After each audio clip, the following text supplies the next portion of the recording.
Hi, Lindy Goodall here. Thread tensions are really important to proper sewing.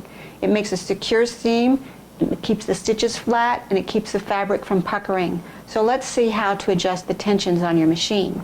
So there's a dial here on the front of the machine, and it comes set at 4, and that's sort of the default position. So if I roll it this way, you can see that I start to change and get out of the colored area into the white area, and 0 is very low tension, pretty much no tension. And if I go the other direction, it goes all the way up to 9, which is tight tension. So to understand tension, I want you to think about a tug-of-war game. And in this case, the tug-of-war is between the bobbin and the needle thread. And the line in the sand is your fabric.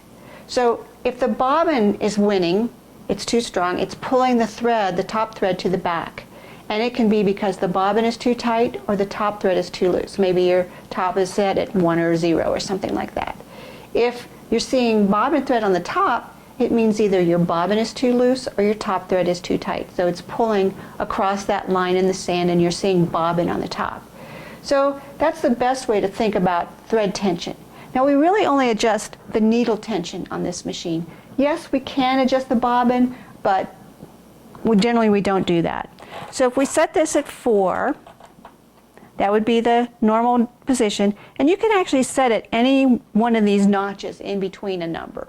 So what you're going to do is you're going to do a little thread test, and you're going to take your fabrics that you're using, put the 2 of them together if you're using 2 of them for like a seam allowance, and do a little test sew and see what happens. Now I have a little test sew here, and we're going to take a closer look at it, so let's do that.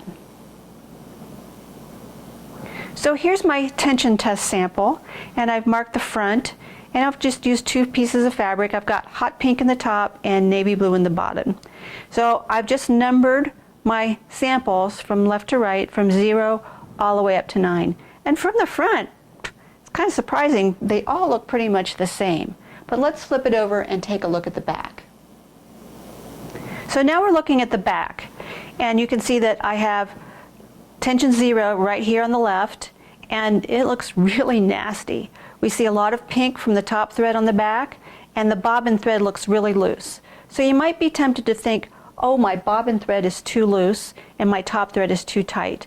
But really, think about that tug of war. We're seeing pink on the back, so that means this blue is pulling it back there. So even though the bobbin thread is very loose and we could just pull it straight out, it's the one that's too tight. So we need to adjust the top tension. So let's look at some of the other ones here. So right here I have 1 through 9, and really I can't see much difference at all. You see a teeny tiny bit of pink, and maybe if you're looking at a magnifying glass you can see a difference, but I really don't see much of a difference on the backs of the rest of these. It's just very noticeable on this one. So I don't know, maybe my machine needs a little bit of adjustment to get that variation.